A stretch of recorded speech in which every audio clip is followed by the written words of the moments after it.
All right, welcome everyone. My name is Shane Potter. I am a youth development specialist at the State 4-H office at K-State. You are joining us for our first session of our 2021 Fall Project Leader Training Series. The whole idea behind this series is to give project leaders and volunteers an opportunity to engage and learn more about the project area, but first and foremost, some tangible activities they can do with their club members. As I've been here and worked on the volunteer area, one thing I've heard across the state over and over again is people are always looking for activities. So if they have a project meeting, how can they engage their youth and keep them active? And we have a sampling of lots of different areas. Again, for this first round, we're not going to cover all of our project areas, but we've got a pretty good cross section. And today we are going to start with public speaking. I know this is one of those cornerstone programs throughout the 4-H program. So no matter what you're doing in 4-H, we value public speaking, and we always want to encourage different ways that youth can engage and really learn and capture those skills. So to make that real, we have invited a special guest tonight to help us learn more about how we can help our youth engage in public speaking as a whole. So I will not do a formal introduction for Stephanie. Stephanie is very experienced and knows what she's doing. She's a colleague from another state that has graciously agreed to come and help us tonight. If you have questions, you can put those in the chat, or you can actually unmute yourself and ask those at any time. We have a smaller group in person, but we had well over 200 people sign up that are ready and willing and wanted to be on the list to get the recording right away, even before we post this on the website. The site that I pulled up just a second ago is where we're going to have all of the recordings, and the handouts and any other resources that we have will be posted on that site in just a bit. So to get us started, it is now 6:34. We are ready and waiting. I will turn it over to Stephanie, and she can tell us a little bit about herself, and we'll get started with the content. Hello, thank you for the introduction, Shane. I'm a county engagement specialist in 4-H youth development, headquartered in St. Francis County, Missouri. So I work for University of Missouri Extension. I cover 4 counties as a 4-H youth specialist and a CES. So in Missouri, the CES role is just a single county, and then 4-H is the 4 counties. I have 4 YPAs under me. I think why Shane asked me was for the past 10 years, I have worked with a program called the Public Speaking Academy, which was a 2-day intensive program for actually ages 11 to 13. Seems a little young, but it works out so good with that age. And we bring them in to a college campus. They spend the night on the campus and they learn public speaking. And it's not just how to write a speech. It is much more than that. And so they learn a lot of skills from that. We have some papers that have been written over it after evaluations have been done and things like that, and life skills evaluations have been done. So Public Speaking Academy has been successful. COVID shut us down for a couple of years. Most college campuses didn't really want any of their non-students on campus for a while. So we plan to get back at it. I have learned some great things from my colleagues that started the program and have been able to continue those forward. So what I'm going to do tonight is I have a short PowerPoint presentation. I don't like long presentations. So I think it's like 7 or 8 slides. It's not a whole lot. We will go in depth on some of those slides. And we're just going to talk about activities, and we're going to talk about how they relate to public speaking. I have a few resources that I'll send Shane's way. I kind of finished them up tonight, kind of finished them up this afternoon, just so that they were more presentable to you. But we're going to go through, and if you have questions at any point, we don't have a huge group here. Feel free to unmute yourself and just talk over me, because I do like to talk. So, but Shane is going to time me, and it's going to be like no more than 25 to 30 minutes, because I'm pretty sure nobody wants to sit here and listen to about public speaking for any longer than that. So Shane's going to time me. And I have 2 screens, so excuse me if my head's not always pointing. I'm probably looking at different screens, but I'm going to go ahead and share it. And let's get this show started. Okay, so what can you see? There we go. Can you see the PowerPoint? We can, yep. Oh, thank you. After all the Zooms, I still don't think I'm very confident with them. So, okay. So I introduced myself. If you have any questions about my background or contact information, feel free to call.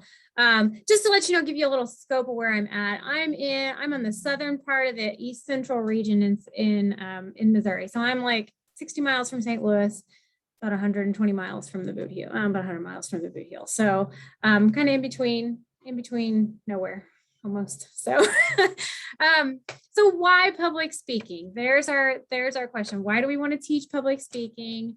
Why is it important? Why do we want to focus on it? And I'm going to assume that we have some project leaders here and probably some club leaders as well and just parents. And so let's go over, and again, short snippets of why we want to talk about public speaking. Public speaking for our youth, it builds self-confidence. When kids are comfortable talking in front of people and talking about their topics, they are more confident and they are more outgoing. And so it builds a lot of self-confidence in our youth. It is developing new skills. So these are new life skills. These are new. This is just encouraging them to continue to grow as youth and grow as 4-H members. And public speaking provides youth a chance to lead. When they become comfortable speaking in front of even a small group, they can lead a group. And in 4-H, when we relate this back to 4-H, those kids that are comfortable in public talking in front of people, those are the ones that are going to be some of our leaders. Not all of them, but some of them are going to be those leaders, those officers, the junior project leaders, or whatever they're called in Kansas. I think every state has a different terminology for those, but junior project leaders, things like that. They're comfortable. They can talk about their content. They feel comfortable talking in front of their peers and adults. And it can be used in every aspect of 4-H and of life. Again, we come back to, this is a life skill. We want to teach life skills. This is a great one to start with. And this is something that every project leader, no matter what project you're talking about, every club leader, every activity leader can encompass at some point or can incorporate at some point into their program. And just small pieces can really build those skills in our youth. So that's why we want to talk about public speaking today. Public speaking can happen at a club meeting. They can happen when we talk about it in terms of project meetings and during 4-H events. But again, this group is small. Where else can public speaking occur? Or where else can we teach public speaking skills or encourage public speaking skills? Shane, I'm not able to see the chat, I don't think so. Oh, you're good. I'll read through the chat. I was just trying to connect someone that needed the link. So we've got it leads into school leadership. Okay. School events. Absolutely. I got it now. Sorry to. Anywhere else that you can think of?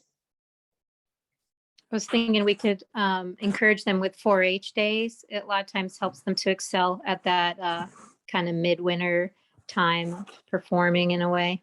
Yes, absolutely. You can build community, student government, absolutely. Church, absolutely. Community events. Fairs.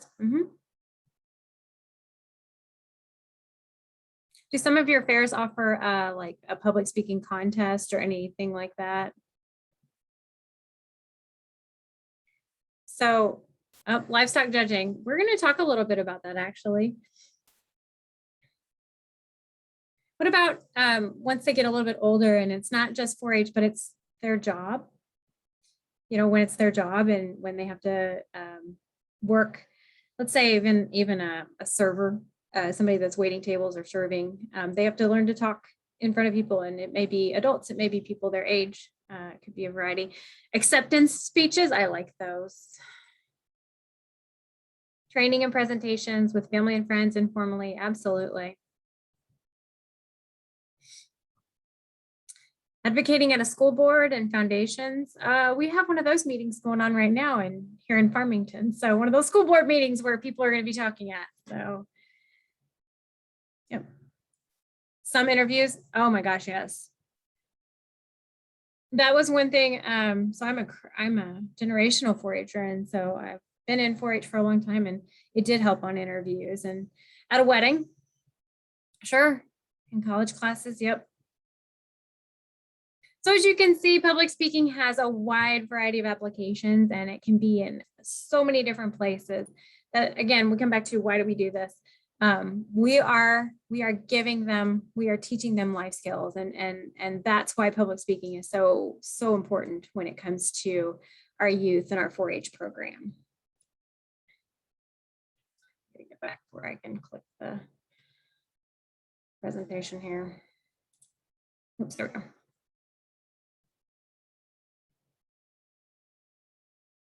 There we go. Public speaking can look like demonstrations. So this is in 4-H, can look like demonstrations. In Kansas, I think you have something called project talks. And so it can be those. It can be illustrated talks as well. It can be the formal speech process. So the formal public speaking, extemporaneous speeches, those things that just pop up, those opportunities that just pop up. And then here in Missouri, we have actually an extemporaneous speaking contest. And what other opportunities in your state can public speaking be? I think somebody talked about livestock judging, so giving reasons. Can you think of any other opportunities that they may have to do public speaking?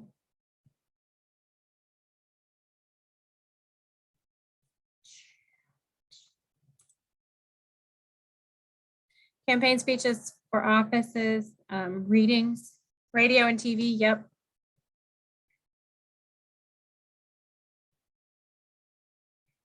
So showmanship, okay. 4-H week proclamations, anything 4-H week, right? Elevator speeches promoting 4-H, yes, and we're going to talk about those too.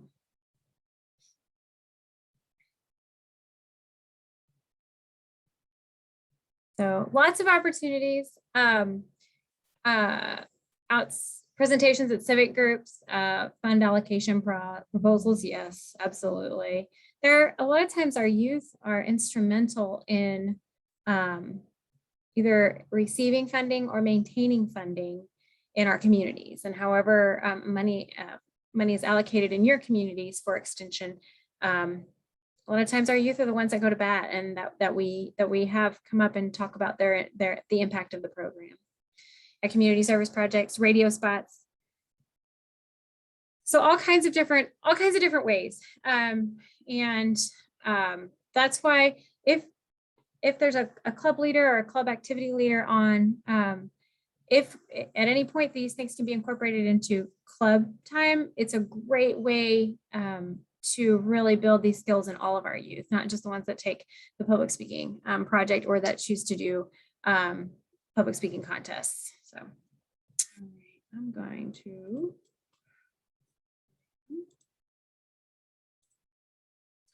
So we're going to talk a little bit about activities for beginners in public speaking. And again, most of these activities could either be done in during club activity time.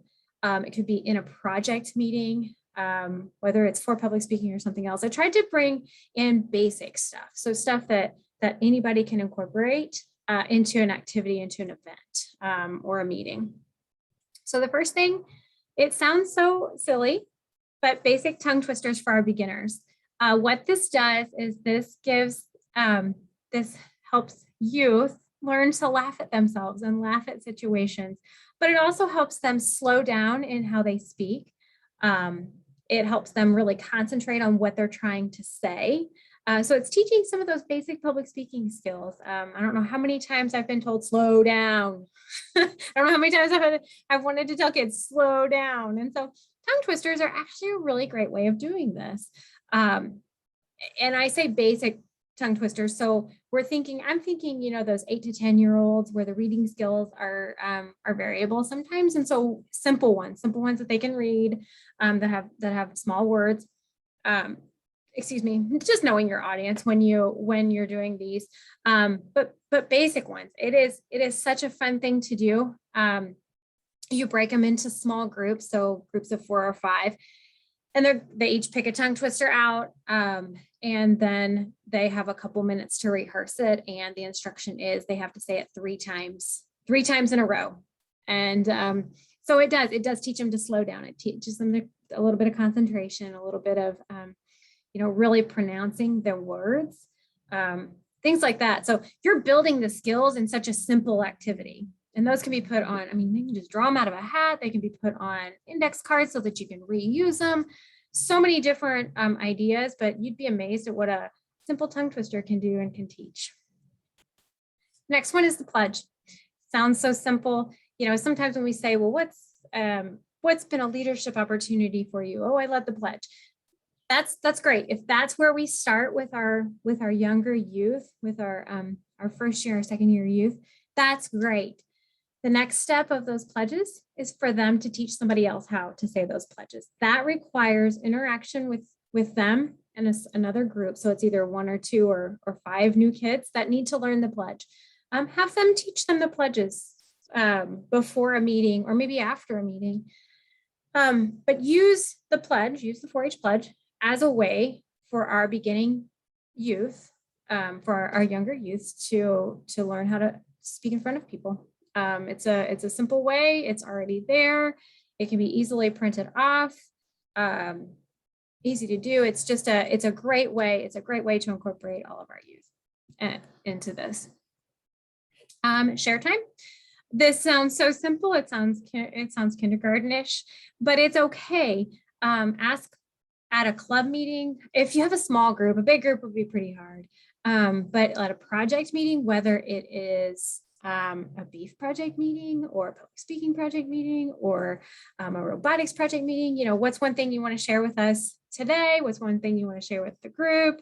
What's one thing that you've done, that you've worked on with your project? So giving them that confidence that when they talk, people are going to listen, that they're going to tell us something important to them. So we're going to get to know the youth better, talking about this or doing this time. They're going to feel like they've been listened to, but they're also practicing those basic skills, getting up in front of people. You may start at the beginning of the year, at the beginning of the project meetings with them sitting down, and as their confidence grows, having them stand up and share their success, share their win for the day, whatever, just a simple basic share time. And it's engaging them and showing that you're listening, that the whole group is listening. So we're working on our listening skills, but then we're also working on our speaking skills. So, something so simple doesn't take any supplies. It just takes a simple question. Explain a process. Okay, guys, I don't have a lot of fancy words for all of these activities. And so, but explain a process is just what it is. Have your youth explain something that they do. So if you're in a beef project meeting, have them get up in front of a group and explain how they wash their steer or wash their heifer, or if in robotics, have them explain how they built one component of that robot. In public speaking, have them explain something that they do in their day. So I make my lunch. Well, how do you make your lunch? Just really going through a process, a situation. What it does is it helps them become more detailed in their explanations. It gives them, again, we're talking about confidence, ability to stand up in front of others, and then it gives them some work on how to go into detail, how to explain things in detail. So again, something simple, doesn't take any supplies. It just takes a few minutes of your time, of the group's time, in order to do that. The next one is, what do you see activities? So a great one for this is, and I'm not even gonna lie, I Googled this, and I say I Googled, I knew what I was thinking and I was trying to figure out how to explain it to you. So our nutrition specialists have this scenario of like, it's just a picture of, what do you see that's going wrong in this kitchen? And it's, all about food safety. And so, it's something so simple, but as they go up, as they say, I see that the refrigerator is cracked open, and they can explain and have them explain why that's not good or why that's not the way it should be. I say not good, but why it shouldn't be that way. Or I see that the snacks are sitting on the ground, that sort of thing. When you're talking about like woodworking, if you have a video of somebody working in a shop, it could go back to what do you see in this video that went well or that worked or that they were doing appropriately or safely. So think of it in terms of safety. That's kind of the way I think of it. But what do you see? What do you think is going good well? What is not? And have them elaborate. And I come back to it's the same thing as the explaining a process or share time. You're just asking a question. You're showing them one thing and you're asking a question. Again, this can be in video form. It can be in photo form. It can be in drawing form. Nothing too in depth. If you really wanted to get in depth, you could have your officers enact, or somebody in your club, a group of kids in your club enact like a meeting, and they could do a mock meeting for 15 minutes, and the younger ones could go back and explain, what they did right and what they need to work on, that sort of thing, in parliamentary procedure. So some of the same things there. As a project leader, if you have time and if this is important to do for you and for the kids, spend some time working on their demonstration or their illustrated talk, planning it out. And you'll see on that I've had the whole time, your all's demonstration and illustrated talk outline planning form. Use it, work with them, walk through it with them. And if that's something that the public speaking project leader is working on, or the communications project leader is working on, great. If that's another project, great. Use the sheet. It's there. If you don't like this one, a lot of different states have an outline form. Find one that you like.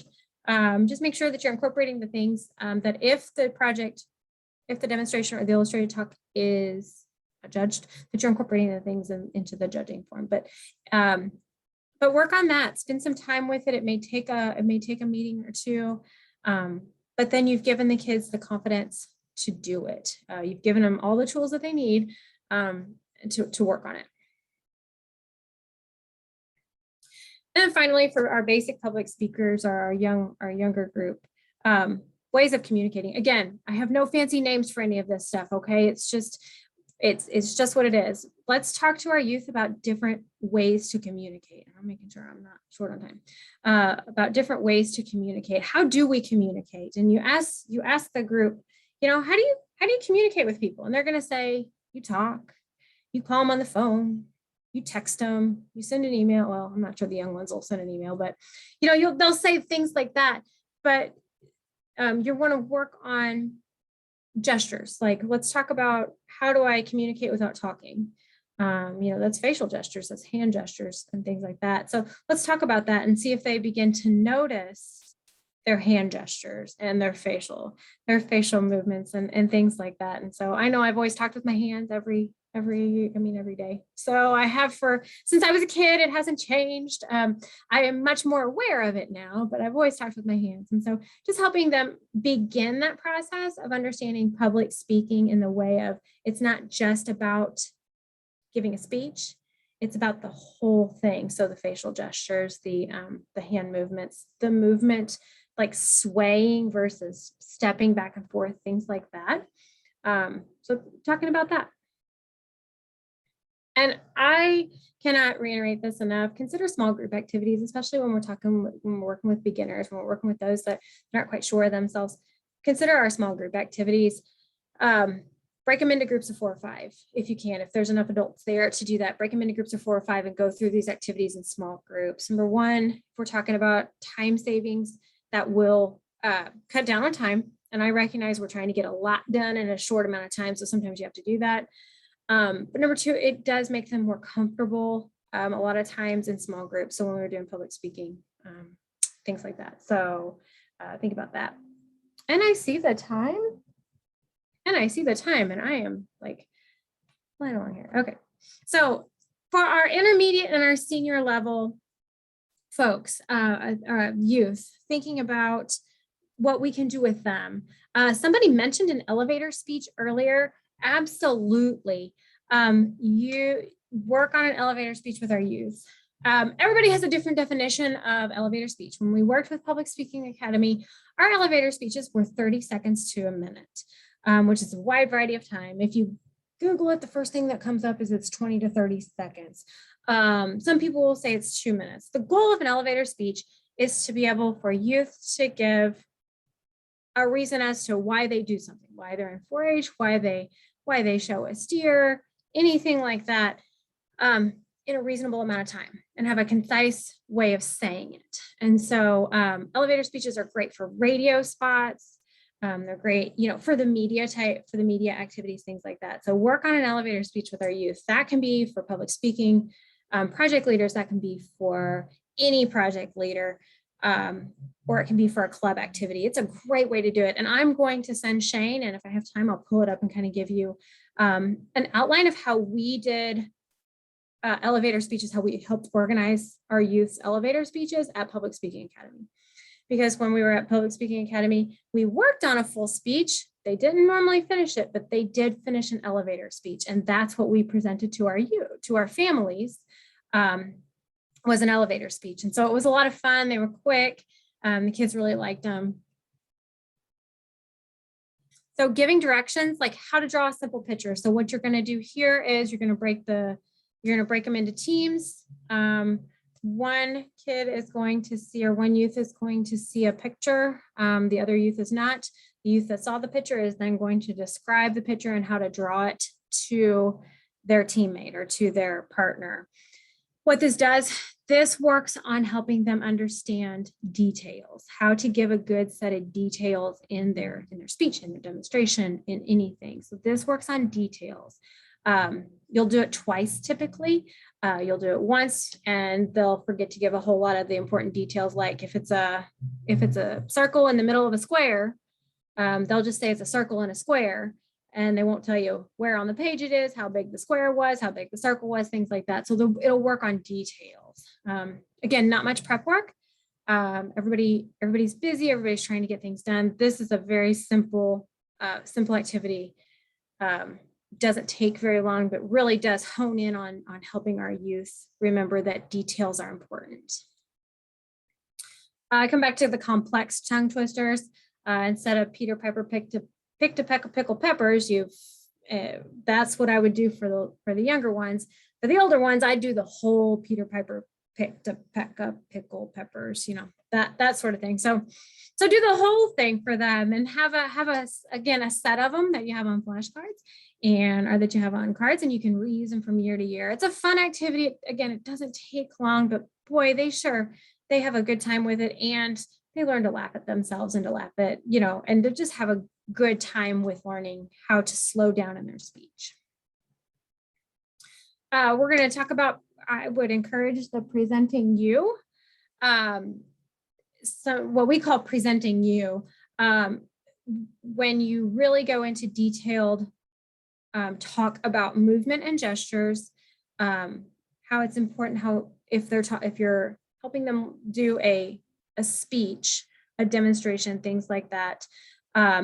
Movement and gestures are important. Do you pace? Do you rock back and forth? Things like that. Helping them see how it works, what works for them, because everybody has a different comfort level in those types of things. I'm a mover. I'm a stepper, so I can walk all around the stage. So Zoom is good for me. But I can move all around, and I'm okay with that.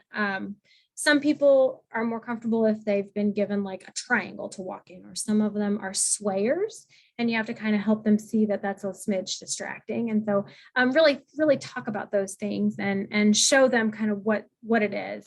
Talk about their dress, talk about their voice. Depending on the room, depends on how loud you have to talk. Do you have a microphone?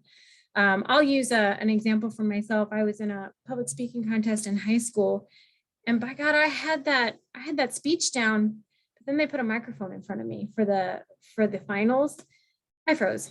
So it's helping them know what it's like to work in front of a microphone and off a podium. Do you typically give a speech off a podium, or is it, without a podium? Is it with a microphone, without, that sort of thing? So helping them think through that process is really important. Next is judging classes and oral reasons. What a great way for our youth, again, in any project, to learn some public speaking skills, to learn how to defend their choices, to learn how to reason out why they chose something. So those are great things to do, and a great way to teach kids. If you are interested in like a format, I'm gonna pull, this is an old curriculum. I have an old curriculum that I'm holding up right now. It's putting it together. It's the communication activities for youth. It's level 2. It's old, Shane. I see your face. It's an old one, but it has in it a format of how to give reasons. And I think you can find those in other places, but I love it. Like, it's just a great way. It's just an oral reasons note card, which is great. It's so great. So if you have those beginners, for the ones that have never given oral reasons before, it's a great place to start. It's not something that you're going to want to continue to use, but it is a great way to start giving oral reasons for judging classes. Again, some more speech and demo preparation. Take some time, work on their speeches, work on their demos, walk through them with them. And that's stuff that parents help with. That's stuff that anybody can help with. And careers. I would be remiss to not talk about how important it is to talk about careers in communications in general. And so if you can bring in somebody that has a communications related career, that can be anything from a radio personality to somebody that writes like press releases and things, that does that media relations. There's a whole lot more out there. Most likely you have somebody in your 4-H club, you have a parent or an aunt and uncle that does something like that, man, if you could bring them in and talk about careers and communications, and why it's important to learn how to communicate and communicate well. It goes so far with our youth, and it really starts to light that spark. Finally, don't forget, again, consider small groups. It's sometimes can be time savings, and it sometimes can just be good for the kids to work in small groups whenever we're doing things like this. Okay, now we're going to go on to why do we do this, and the don't forgets of any of these activities. So when you're working on something, we do work with the experiential learning model. I still, easiest way to explain it is do, reflect, apply, but we've moved on to the experiential learning model. And so we work with our experiences, we give them those, or we have an experience for the youth to have, or there's an experience for the youth to have. And then we share it, to participants review what occurred during the activity. So they do the activity, then they review what they did. And this is in any of the activities that we talked about, something so simple as those tongue twisters. You can do this whole process. They talk about what they did. Then we process it. We review how the activity was performed. What was, what we said each tongue twister 3 times, and Johnny had a better one than me because it didn't have as many crazy words, or it didn't have, so think about that. And then we generalize, how does this relate to something else? And then we apply it. How do we relate new skills to everyday life? So Why do we do tongue twisters? Well, we do tongue twisters because it took me a little while to realize that I needed to slow down when I talk, things like that. So, so do remember that when you do these activities, follow them up with something, with a debrief. We used to call it debriefing. So follow them up with these questions, follow them up with this process. It doesn't take very long. This is how we make sure that those skills are reiterated and those skills are kind of honed in. So. Again, 4-H curriculum, I held up, and I don't know what you can see, but I have old curriculum in my office right now. This is the newest curriculum that's available from Shop 4-H. Use it. There's good stuff in this curriculum, and the one thing is, there's timeless stuff. So there is just information that it doesn't matter what the picture looks like, it's still really important. And so, the picture might be a little old, but it's still really good material. And public speaking, there's not a lot that ages out, basically, or that doesn't need to be updated besides the photographs. And so use the materials. It's there, it's good for it. There's a process. It reminds you to ask those processing questions or those debriefing questions. So it's a great way to go. And if you don't use it all, fine. But do pick some activities out of the curriculum. It's good stuff. There's a reason why it's there. And I don't get any money for that. That was from Ohio, not Missouri. So I don't get any money for that, but I can't not say that. It's really important. And finally, use the stuff that's from Kansas. I love this presentation brainstorming activity. This is a great way that if you have a youth that wants to do public speaking, wants to do the contest, or wants to do a demonstration, even, this is a great way to start it. Because what happens is, and what we see at Public Speaking Academy a lot, is that their area is they typically pick a very broad topic, and we need to narrow it down. And this is a great visual way of narrowing those topics down for them. And so use what you have. I just have the front page of this sheet. It's several pages long. It's easily accessible. I just typed in Kansas 4-H public speaking, and these were the ones that came up. So use them if they're applicable for you. And the second one is preparing and using visual aids. If they're doing demonstrations, illustrated talks, anything like that, this will give you that guide for making posters and things like that. So whatever's useful. I bet you all have seen them, but if you haven't, just know that they're there, and that they're there to help you, and they're there to kind of guide you through and guide our youth through these activities. So that's all I have.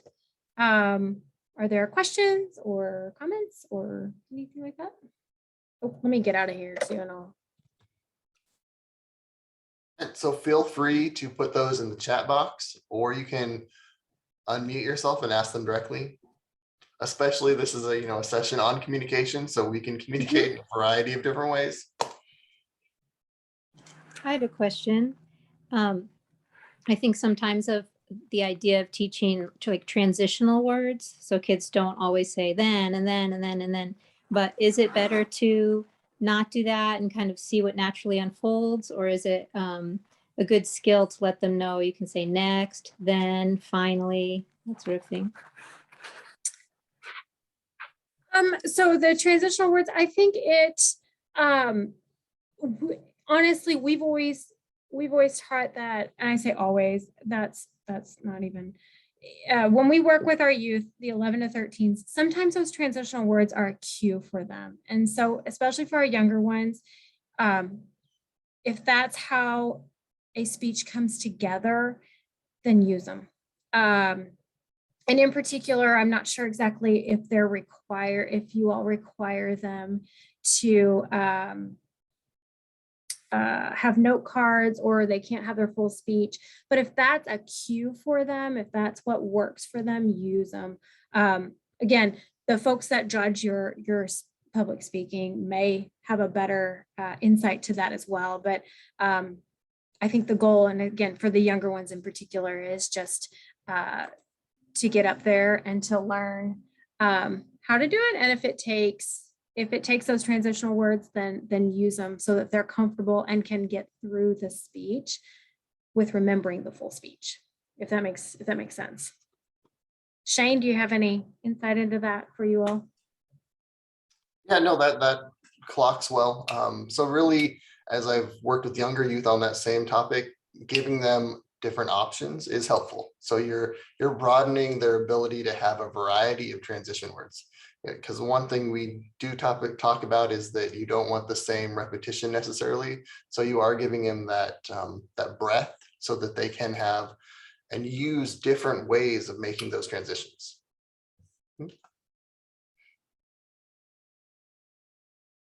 Right. Any other questions, ideas? Again, we're here to learn from each other just as much as, the speaker we had with Stephanie. You did a great job. Thank you so much. Thank you.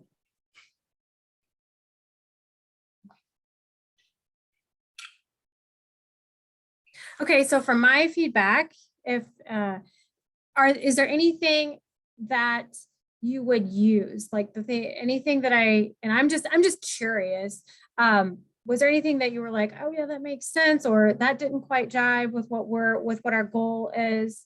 I would love to know. Again, I tried basing it off of what's done in Kansas.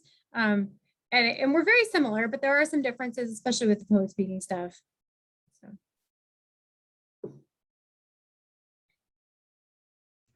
Thanks, Shauna. I wish I could say it was my original idea, but that came with Public Speaking Academy. It has been a wonderful thing for us.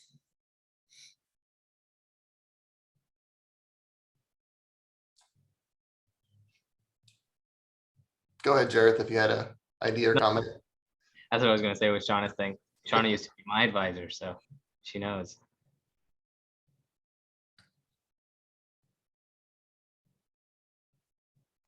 Yeah, I love the idea of explain a process and just letting them pick the easiest thing, like how do you get dressed in the morning, or how do you get on the bus safely, or whatever, and just let them know that they can talk about something that they know inside and out. They just need to think about how to articulate it well. So I love that.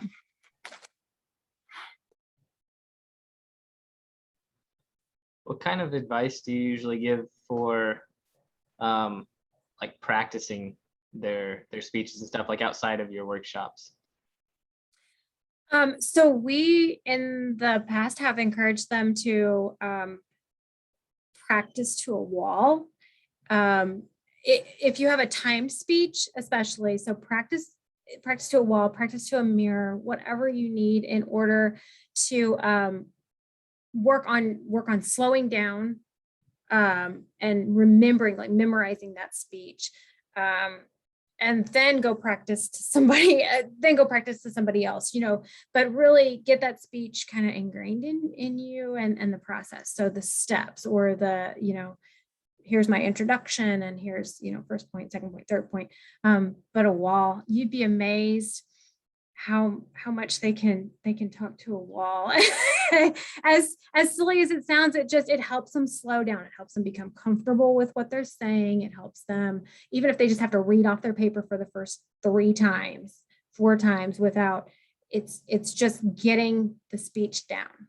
And so, and then, maybe a mirror, so that then they're looking, even if they're just looking at themselves, and then onto adults or other project members, things like that. That's been our kind of instructional process. Definitely not the only process, not the only way to do it, but we've seen it be pretty effective when it comes to remembering their speech, remembering the steps, and slowing down.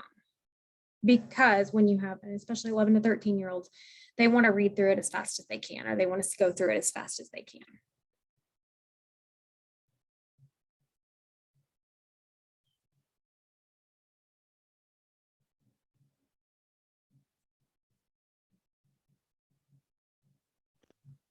Hello, can you hear me? Yes. I was just curious, how would a 4-H'er use communications to go? I mean, how the state level, how do they go advance in 4-H with communications?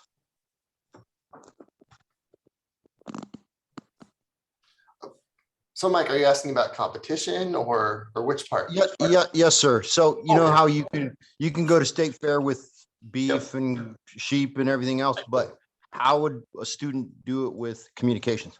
Well, and I could tell you, but I noticed our superintendent for the area just turned on her camera. So Beth, would you be willing to talk about what just happened just the other day? Yes. Our young people in Kansas 4-H, if they have a qualifying project talk, illustrated talk, or demonstration, and that could be at their county fair or at their county 4-H day, so we're talking about a blue ribbon or above, can actually sign up to do that at the Kansas State Fair. So on both weekends at the Kansas State Fair, you can actually give one of those presentations Saturday and Sunday. And so we would love to have more people do presentations at the state fair, because it's really a wonderful thing for people walking through the building to see those communication skills. There's a couple of other ways that I can think about using your communication skills too on the state level. We have young people who apply for the Kansas Youth Leadership Council every year. There's a speech as a part of that and an interview as a part of that. Same way with national conference. I believe our young people who are applying for state project awards, they're doing a video as well, where they're getting ideas across. So there's a lot of ways to use your communication skills at the state level, and even outside of the communication project. You can use the communication project to really highlight your other projects that you love as well.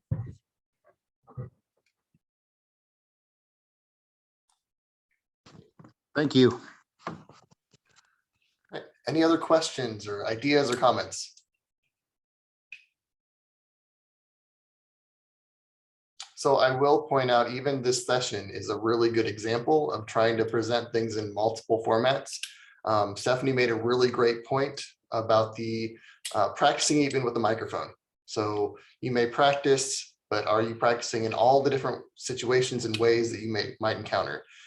So we do interviews. Doing an interview in person is very different than practicing on a Zoom session or doing a phone interview. And it's the same thing with all of our public speaking components. So if you are going to be working with your youth, you can try lots of different formats, because it's similar, but it's not quite the same, creating that interaction and engaging on a Zoom session as it is in person. So how can you help those youth be prepared for lots of different opportunities to share their story and connect with their audience?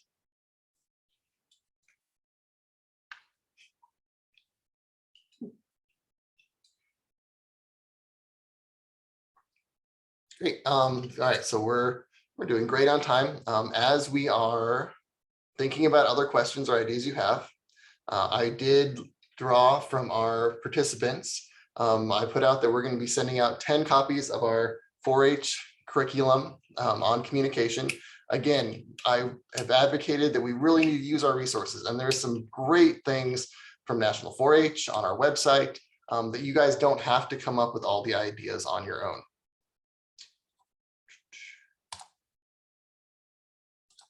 So our winners tonight. Everyone will be watching the recording as well. And so thank you for doing that if you're watching this at a later time. But for our lucky people that were here in person, we have 10 winners that will be mailing out tangible copies of our National 4-H curriculum.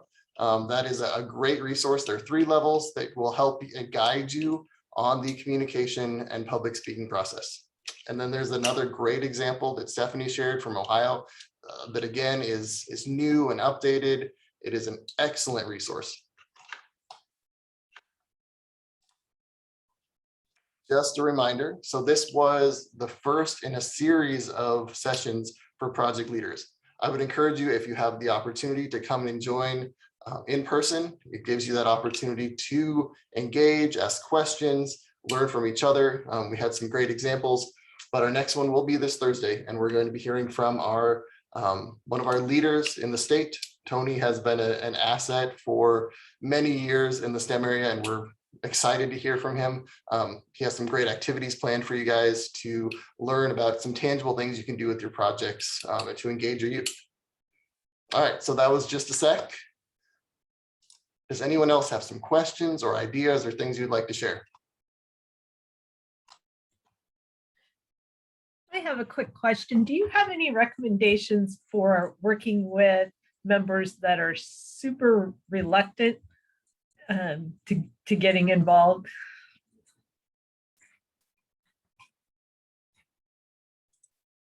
That's where some of the sneaky stuff comes. So the small groups, sometimes it's just it's just working with them until they're, at least in my experience, working with them until they will. And it may take a couple of years, but you know, that's where the sneaky stuff, the tongue twisters, just the little stuff, you know, can you tell me about how you did this? Or would you like to talk about this? And really sometimes it's just starting those one-on-one conversations. And so making a point, whether you're a leader or you have another parent that would do it, of really just having those conversations with that member, and helping them understand that, you know, you're gonna listen, everybody's gonna listen. That's my experience. You know, we've had some even that have come up and done demonstrations at the state fair, and that you can definitely tell it was mom and dad wanting them to do the demonstrations at the state fair. And so sometimes you just have to sit down with them and you just listen to their demonstration, just you and them, just you and that child sometimes, because that's all you can get out of them. And those conversations mean more than what I think anybody realizes to the youth, whether they're Clover kids or they're 10 years old or they're 12 years old. Sometimes, you know, the group in the building, there's just too many people and they can't do it. So, you know, just sitting down and having a conversation with each of them. If it's you, if it's somebody else in the club that's willing to take that on and really be consistent with it, I think you'll see that you'll make inroads fairly quickly. So I really liked one thing Stephanie mentioned is we try to really use the experiential model wherever possible. And we have those building blocks within 4-H. So we're creating that safe environment where they feel comfortable to practice those skills. And that really is the magic we find within 4-H, is that we are creating that opportunity for them to do very simple wins where they have that support of a caring adult. And like Stephanie said, it's not a quick process often. So what are some very simple little things you can do to help kind of coax them out of their shell and give them an opportunity to succeed in that safe environment with a caring adult?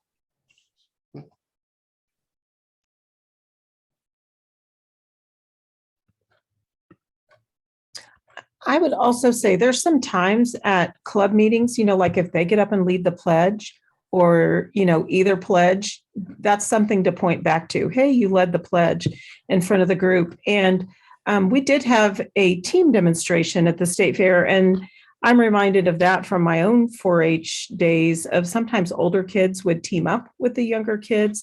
And I think that kind of helps them as well to kind of have that instant support right there with them as they beginning.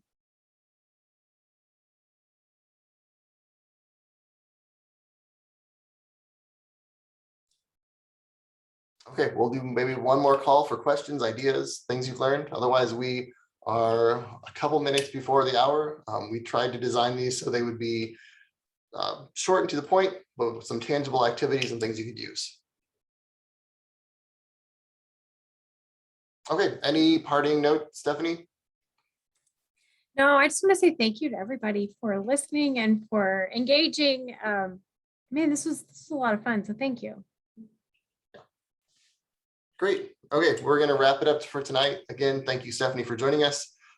It's always great to have an expert in the field that has been doing this for a while and knows good pointers and activities that have worked in the past. You know, we're always trying to find tried and true things that have been used in different areas that we can bring back to our own clubs.